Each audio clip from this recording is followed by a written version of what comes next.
Hello. Next നമ്മൾ discuss ചെയ്യുന്നത് benefits of buyback, objectives of buyback or advantages of buyback. ഇതെല്ലാം ചോദിച്ചു കഴിഞ്ഞാൽ ഈ ഒരൊറ്റ ആൻസറാണ്.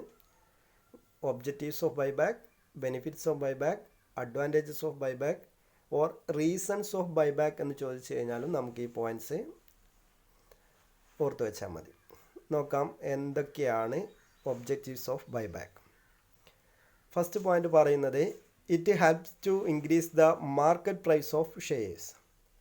ഫസ്റ്റ് ബെനിഫിറ്റ്സ് ആയിട്ട് പറയുന്നത് ബൈബാക്ക് കൊണ്ട്, so buyback helps to increase the market price of the shares.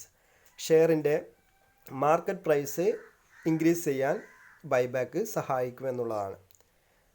അതായത് ഷെയറിൻ്റെ മാർക്കറ്റിലുള്ള അവൈലബിലിറ്റി കുറയും. അവൈലബിലിറ്റി കുറയുമ്പോൾ ഓൾറെഡി നിലവിലുള്ള ഷെയർസിൻ്റെ മാർക്കറ്റ് പ്രൈസ് ഇൻക്രീസ് ചെയ്യും. ഓക്കെ, അപ്പോൾ ഒന്നാമത്തെ it helps to increase the market price of shares.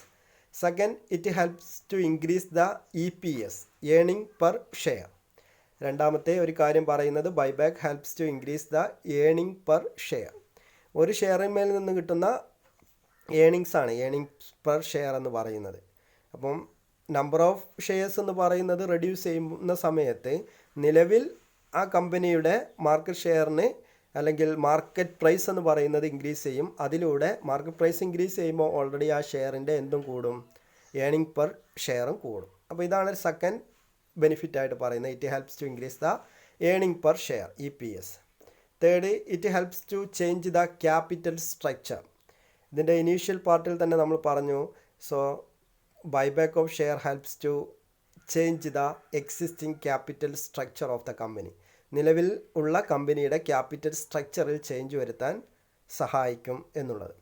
അപ്പോൾ നിലവിൽ ആ കമ്പനിയുടെ ക്യാപിറ്റൽ സ്ട്രക്ചർ എന്താണോ ആ ക്യാപിറ്റൽ സ്ട്രക്ചറിൽ നിന്ന് നമ്മൾ എന്ത് ചെയ്യാണ്, കുറച്ച് ഷെയർ ഇങ്ങോട്ട് തന്നെ തിരിച്ചു വാങ്ങിക്കുകയാണ്. ഇങ്ങോട്ട് തന്നെ തിരിച്ചു വാങ്ങിക്കുമ്പം ഓൾറെഡി നിലവിലുള്ള ഷെയറിൽ എന്ത് ചെയ്യുന്നുണ്ട്, ക്യാൻസൽ ചെയ്യപ്പെടുന്നുണ്ട്. ആ ക്യാൻസൽ ചെയ്യുമ്പം എന്ത് ചെയ്യും, നിലവിലുള്ള ക്യാപിറ്റൽ സ്ട്രക്ചറിൽ എന്ത് ചെയ്യുന്നുണ്ടോ മാറ്റങ്ങൾ വരുന്നുണ്ട്. അതാണ് it helps to change the capital structure എന്ന് പറയുന്നത്. Then fourth, it helps to return of surplus cash to the investors. ഇൻവെസ്റ്റേഴ്സിന് അവർ സർപ്ലസ് ക്യാഷ് എന്ത് ചെയ്യുന്നുണ്ട്, റിട്ടേൺ കൊടുക്കുന്നതിന് വേണ്ടിയിട്ട് കമ്പനിയെ സഹായിക്കുന്നുണ്ട്. കമ്പനിയെ സംബന്ധിച്ചിടത്തോളം എക്സസ് ആയിട്ടുള്ള ക്യാപിറ്റൽ കമ്പനിയിൽ സൂക്ഷിച്ച് വെക്കേണ്ട കാര്യമില്ലല്ലോ. നിലവിൽ കമ്പനിയുടെ കയ്യിൽ ആവശ്യത്തിൽ കൂടുതലാണ് വരുന്നത് ക്യാപിറ്റൽ എങ്കിൽ, അല്ലെങ്കിൽ കൂടുതൽ പണം കമ്പനിയുടെ കയ്യിലുണ്ട് എങ്കിൽ ആ എക്സസ് ക്യാപിറ്റൽ എന്ത് ചെയ്യുന്നുണ്ട്, കമ്പനി എന്ത് ചെയ്യുന്നുണ്ട്, തിരിച്ച് അങ്ങോട്ട് തന്നെ അതിൻ്റെ ഇൻവെസ്റ്റേഴ്സിന് തിരിച്ചു കൊടുക്കുന്നു എന്നുള്ളതാണ് മറ്റൊരു ഹെൽപ്പ് എന്ന് പറയുന്നത്. It helps to return the surplus cash to the investors. ഇൻവെസ്റ്റേഴ്സിൻ്റെ സർപ്ലസ് ക്യാഷ് അവർക്ക് തന്നെ തിരിച്ചു കൊടുക്കാൻ ബൈബാക്ക് സഹായിക്കും. സർപ്ലസ് ക്യാഷ് കമ്പനിയുടെ കയ്യിൽ വെച്ചിരുന്നിട്ട് എന്താ കാര്യം, കമ്പനിയെ സംബന്ധിച്ചിടത്തോളം കമ്പനിക്ക് അതുകൊണ്ട് യാതൊരു ബെനിഫിറ്റും ഇല്ല. ഓക്കെ, അപ്പോൾ ആ എക്സസ് ആയിട്ട് വരുന്ന കമ്പനിയുടെ കയ്യിലുള്ള ക്യാഷ് അതിൻ്റെ ഇൻവെസ്റ്റേഴ്സിന് തന്നെ തിരിച്ചു കൊടുക്കുന്നതിന് വേണ്ടിയിട്ട് ബൈബാക്ക് സഹായിക്കും. Then fifth, it helps to improve the financial health after buyback. ബൈബാക്കിന് ശേഷം കമ്പനിയുടെ ഫിനാൻഷ്യൽ ഹെൽത്ത് എന്ത് ചെയ്യുന്നുണ്ട്, ഇമ്പ്രൂവ് ചെയ്യുന്നുണ്ട്. ഫിനാൻഷ്യൽ ഹെൽത്ത് ഇമ്പ്രൂവ് ചെയ്യുക എന്ന് പറഞ്ഞു കഴിഞ്ഞാൽ നിലവിലുള്ള കമ്പനിയുടെ ക്യാപിറ്റൽ ആവശ്യമില്ലാത്ത സർപ്ലസ് ആയിട്ട് വരുന്നതെല്ലാം തിരിച്ചു കൊടുത്ത് കമ്പനിക്ക് ഏറ്റവും എഫിഷ്യൻ്റ് ആയിട്ട് യൂട്ടിലൈസ് ചെയ്യാൻ പറ്റുന്ന ക്യാപിറ്റൽ മാത്രമേ കമ്പനി നിലനിർത്തുന്നുള്ളൂ. അതുകൊണ്ട് തന്നെ അവൈലബിൾ ആയിട്ടുള്ള ക്യാഷിനെ ഏറ്റവും എഫിഷ്യൻ്റ് ആയിട്ട് യൂട്ടിലൈസ് ചെയ്യാൻ സഹായിക്കും. ആ രീതിയിൽ buyback helps to improve the financial health of the company. Then മറ്റൊന്ന് പറയുന്നത് it helps to improve the company's image. പബ്ലിക്കിനിടയിൽ കമ്പനിയുടെ ഇമേജ് വർദ്ധിപ്പിക്കുന്നതിന് വേണ്ടിയിട്ട് എന്ത് സഹായിക്കും, ബൈബാക്ക് സഹായിക്കും. ഓക്കെ, കമ്പനിയുടെ ഷെയറിൻ്റെ മാർക്കറ്റ് വാല്യൂ എന്ത് ചെയ്യുന്നുണ്ട്, ഇമ്പ്രൂവ് ചെയ്യാൻ സഹായിക്കുന്നുണ്ട്, ഇൻക്രീസ് ചെയ്യാൻ സഹായിക്കുന്നുണ്ട്. ഒരു കമ്പനിയുടെ മാർക്കറ്റിലുള്ള കമ്പനിയുടെ ഷെയറിൻ്റെ വില ഇമ്പ്രൂവ് ചെയ്യുമ്പോൾ അതല്ലെങ്കിൽ ഇൻക്രീസ് ചെയ്യുമ്പോൾ ആ കമ്പനിക്ക് പബ്ലിക്കിനിടയിലുള്ള ഇമേജും വർദ്ധിക്കും. ഓക്കെ, ഏറ്റവും ചുരുങ്ങിയ വിലയ്ക്ക് ഒരു കമ്പനിയുടെ ഷെയർ കിട്ടുന്നുണ്ട് എന്ന് പറയുമ്പോൾ ആ കമ്പനിയുടെ ഇമേജ് എന്ന് പറയുന്നത് വളരെ മോശമായിരിക്കും അല്ലേ. കമ്പനിയുടെ ഹൈ റേറ്റാണ് കമ്പനിയുടെ ഷെയറിന് മാർക്കറ്റിലുള്ളതെങ്കിൽ ആ കമ്പനിയുടെ ഇമേജും വർദ്ധിക്കുന്നുണ്ട്. അതുപോലെ തന്നെ അതിൻ്റെ ഇൻവെസ്റ്റേഴ്സിന് ഏറ്റവും ബെറ്റർ ആയിട്ടുള്ള റിട്ടേൺസ് കൊടുക്കാൻ കഴിയുന്നുണ്ടെങ്കിൽ ആ കമ്പനിയുടെ പബ്ലിക് ഇമേജ് വർദ്ധിക്കും. ആ രീതിയിൽ ബൈബാക്ക് എന്ത് ചെയ്യുന്നുണ്ട്, it helps to improve the public image improve ചെയ്യാൻ സഹായിക്കുന്നുണ്ട് എന്നുള്ളതാണ്. ഇങ്ങനെ ഒരു 6 പോയിന്റ് നമ്മളിതിൻ്റെ ബെനിഫിറ്റ്സ് അല്ലെങ്കിൽ ഒബ്ജക്റ്റീവ്സ് ആയിട്ട് നമ്മൾ പഠിക്കണം. ഓക്കെ, ഒന്ന് മാർക്കറ്റ് ഷെയർ ഇൻക്രീസ് ചെയ്യാൻ, ഷെയറിൻ്റെ മാർക്കറ്റ് പ്രൈസ് ഇൻക്രീസ് ചെയ്യാൻ സഹായിക്കുന്നുണ്ട്. പിന്നെ ഏണിംഗ് പെർ ഷെയർ ഇൻക്രീസ് ചെയ്യാൻ സഹായിക്കുന്നുണ്ട്. ക്യാപിറ്റൽ സ്ട്രക്ചറിൽ ചേഞ്ച് വരുത്താൻ സഹായിക്കുന്നുണ്ട്. സർപ്ലസ് ആയിട്ടുള്ള ക്യാഷ് അതിൻ്റെ ഇൻവെസ്റ്റേഴ്സിന് തന്നെ തിരിച്ചു കൊടുക്കാൻ സഹായിക്കുന്നുണ്ട്. അതുപോലെ തന്നെ ഫിനാൻഷ്യൽ ഹെൽത്ത് ഇമ്പ്രൂവ് ചെയ്യാൻ സഹായിക്കുന്നുണ്ട്. പബ്ലിക് ഇമേജ് വർദ്ധിപ്പിക്കാൻ സഹായിക്കുന്നുണ്ട്. ഇങ്ങനെ ഒരു 6 പോയിന്റ് ഇതിൻ്റെ ബെനിഫിറ്റായിട്ട് നമുക്ക് പഠിക്കണം. ഓക്കെ, നെക്സ്റ്റ് ഈ ബൈബാക്ക് കൊണ്ട് ചില ഡേഞ്ചറസ് സിറ്റുവേഷനും വരാനുണ്ട്. അപ്പോൾ എന്തൊക്കെയാണ് ഇതിൻ്റെ ഡേഞ്ചേഴ്സ്, അപകട സാധ്യതകൾ എന്തൊക്കെയാണ് ബൈബാക്ക് കൊണ്ടുള്ളതെന്നുള്ളതാണ് അടുത്ത കാര്യം നമ്മൾ പഠിക്കുന്നത്.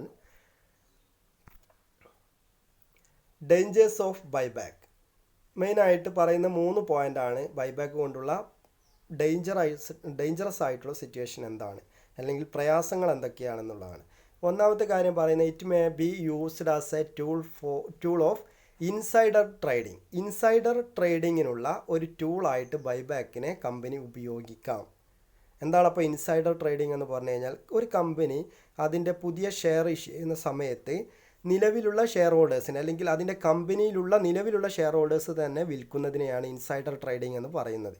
അപ്പോൾ ഒരു കമ്പനി എന്ത് ചെയ്യുന്നില്ല, പുറത്തു നിന്നുള്ള പുതിയ ആളുകൾ കമ്പനിയിലേക്ക് കടന്നു വരുന്നത് തടയുകയാണ് ചെയ്യുന്നത്. അപ്പോൾ ഒരു കമ്പനിയിൽ ഇപ്പം നമ്മൾ ഷെയർ ഹോൾഡർ ആണെങ്കിൽ ആ കമ്പനി എ ലിമിറ്റഡ് എന്ന് പറയുന്ന ഒരു കമ്പനിയുടെ ഷെയർ നമ്മൾ വാങ്ങിച്ച് ആ കമ്പനിയുടെ ഷെയർ ഹോൾഡർ ആണെന്ന് വിചാരിക്കുക. നമ്മൾ എ ലിമിറ്റഡ് എന്ന് പറയുന്ന കമ്പനിയുടെ ഷെയർ ഹോൾഡറാണ് നമ്മൾ.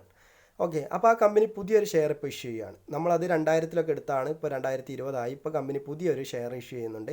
അപ്പോൾ ആ കമ്പനി വിചാരിക്കുന്നത് എന്താണ്, പുതിയ ഷെയർ ഇഷ്യൂ ചെയ്യുന്ന സമയത്ത് നിലവിലുള്ള ഷെയർ ഹോൾഡേഴ്സിന് തന്നെ വിറ്റാൽ മതി, പുറത്തേക്ക് എന്ത് ചെയ്യേണ്ട, ഓപ്പൺ മാർക്കറ്റിൽ കൊടുക്കേണ്ട ആവശ്യമില്ല. അപ്പോൾ ആ രീതിയിൽ ഒരു കമ്പനി പുതിയ ഷെയർ ഇഷ്യൂ ചെയ്യുമ്പോൾ ആ നിലവിലുള്ള ആ കമ്പനിക്കകത്ത് തന്നെയുള്ള ആളുകൾക്ക് കൊടുക്കുന്നതിനെയാണ് ഇൻസൈഡർ ട്രേഡിംഗ് എന്ന് പറയുന്നത്. അപ്പോൾ അതുകൊണ്ടുള്ള ഒരു ഡേഞ്ചറസ് സിറ്റുവേഷൻ എന്ന് പറയുന്നത് എന്താ, അല്ലെങ്കിൽ ഡേഞ്ചേഴ്സ് ബുദ്ധിമുട്ട് എന്താണെന്ന് പറയുന്നത് എന്താ, പുതിയ ആളുകൾ സ്ഥാപനത്തിലേക്ക് കടന്നു വരുന്നത് ഇല്ലാതാക്കും. അതാണ് ഒന്നാമത്തെ ഇതിൻ്റെ ഒരു ഡേഞ്ചേഴ്സ് എന്ന് പറയുന്നത്. It may be used as a tool for insider ട്രേഡിങ്ങിനുള്ള ഒരു ടൂളായിട്ട് ഇത് ഉപയോഗിക്കും എന്നുള്ളത്.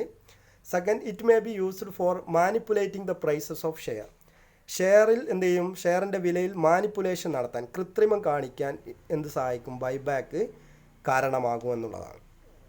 ഓക്കെ, കമ്പനിയുടെ പ്രൈസിൽ എന്ത് ചെയ്യുന്നുണ്ട്, മാനിപ്പുലേഷൻ കാണിക്കാം, കൃത്രിമം കാണിക്കാം.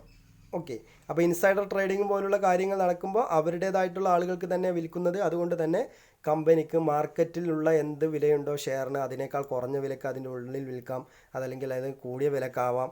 അപ്പോൾ കമ്പനിയെ സംബന്ധിച്ചിടത്തോളം കമ്പനിക്ക് എന്ത് ചെയ്യും, ബൈബാക്ക് നടത്തുന്ന സമയത്ത് അതിൻ്റെ വിലയിൽ എന്ത് ചെയ്യാം, മാനിപ്പുലേഷൻ കാണിക്കാം, കൃത്രിമങ്ങൾ കാണിക്കാനുള്ള ഒരു ഓപ്ഷൻ കിട്ടുമെന്നുള്ളതാണ്.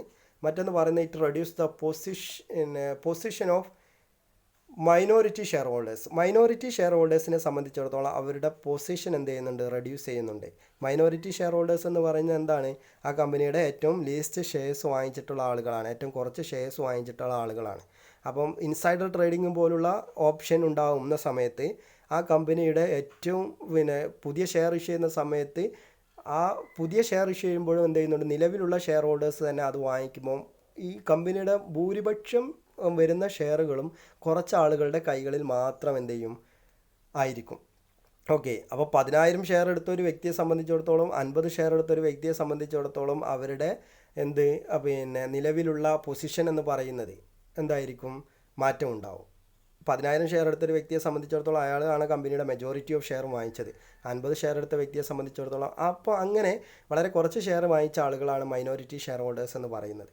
അപ്പോൾ ഈ മൈനോറിറ്റി ഷെയർ ഹോൾഡേഴ്സിൻ്റെ പൊസിഷൻ എന്ത് ചെയ്യുന്നുണ്ട്, റെഡ്യൂസ് ചെയ്യപ്പെടുന്നുണ്ട്. കാരണം മെജോറിറ്റി ഓഫ് ഷെയർസും കുറച്ച് ആളുകളുടെ കൈകളിൽ മാത്രം എത്തിച്ചേരും എന്നുള്ളതാണ് ഇതുകൊണ്ട് ഉദ്ദേശിക്കുന്നത്. ഓക്കെ, അപ്പോൾ ഇങ്ങനെ ഒരു 3 ഡേഞ്ചറസ് സിറ്റുവേഷനാണ് ഈ ബൈബാക്ക് കൊണ്ടുള്ളത്. അപ്പോൾ ഡേഞ്ചേഴ്സ് ഓഫ് ബൈബാക്ക് എന്ന് പറയുന്നത് ഇൻസൈഡർ ട്രേഡിങ്ങിനുള്ള ഒരു ഓപ്ഷനായിട്ട് ഇത് ഉപയോഗിക്കും. മറ്റ് മാനിപ്പുലേഷൻ ഓഫ് പ്രൈസസിൽ കൃത്രിമം കാണിക്കും.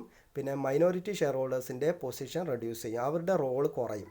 കുറച്ച് ആളുകളുടെ കൈകളിൽ മാത്രമായിരിക്കും എല്ലാ കാര്യങ്ങളും വന്നു ചേരുക. അപ്പോൾ അവരായിരിക്കും സ്ഥാപനത്തിൻ്റെ എല്ലാ കാര്യങ്ങളും നോക്കി നടത്തുക. ബാക്കിയുള്ള ആളുകൾക്ക്, മൈനോറിറ്റി ഷെയർ ഹോൾഡേഴ്സിന് വലിയ പൊസിഷനൊന്നും ഉണ്ടാവില്ല, അവർക്ക് പ്രത്യേകമായിട്ട് അഭിപ്രായം പറയാനുള്ള സ്വാതന്ത്ര്യം ഉണ്ടാവില്ല. ആ രീതിയിൽ മൈനോറിറ്റി ഷെയർ ഹോൾഡേഴ്സിൻ്റെ പൊസിഷൻ റെഡ്യൂസ് ചെയ്യുന്നതിന് വേണ്ടിയിട്ടും ബൈബാക്ക് കാരണമാകുമെന്നുള്ളതാണ്. അപ്പോൾ ഇത്രയും കാര്യങ്ങളാണ് ഇതിനകത്ത് പറയുന്നത്. അപ്പോൾ 2 കാര്യങ്ങളാണ് ഈ വീഡിയോയിൽ നമ്മൾ ഡിസ്കസ് ചെയ്തിട്ടുള്ളത്. Advantages of buyback or objectives of buyback എന്നുള്ളതും അവിടെ ഒരു 6 പോയിൻറ്റ്, അതുപോലെ തന്നെ ഡേഞ്ചേഴ്സ് ഓഫ് ബൈബാക്കിൻ്റെ ഡേഞ്ചറസ് സിറ്റുവേഷൻ എന്ന് പറയുന്നത് 3 കാര്യങ്ങളാണ് എന്നുള്ളതുമാണ്. ഓക്കെ, അപ്പോൾ ഇനി നമുക്കിതിൻ്റെ കുറച്ചും കൂടെ തിയറി ഭാഗം പറയാനുണ്ട്. അത് നമുക്ക് അടുത്ത ക്ലാസ്സിൽ പറയാം. Okay, thank you.